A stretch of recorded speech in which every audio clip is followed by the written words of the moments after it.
honorable teachers and my dear friends. Good morning everyone. Peace is not absence of conflict, it is the ability to handle conflict by peaceful means. Ronald Reagan. Today, I want to talk about something incredibly important, which is International Peace Day. Peace Day, which is celebrated every year on September 21st, is a day when people all around the world come together to promote peace and kindness. Imagine a world where there are no fights, no wars, and no conflicts.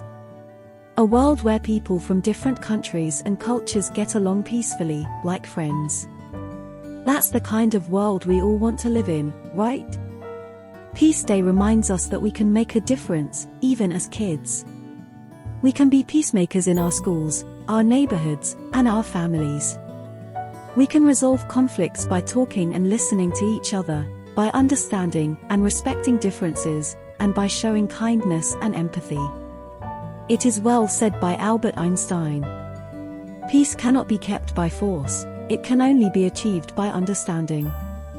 Think about this, a small act of kindness, like helping a friend or saying something nice to someone, can have a big impact. It can create ripples of peace that spread far and wide.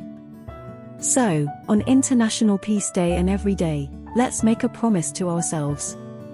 Let's promise to be peacemakers, to choose peace over violence, and to work together to make our world a better and more peaceful place.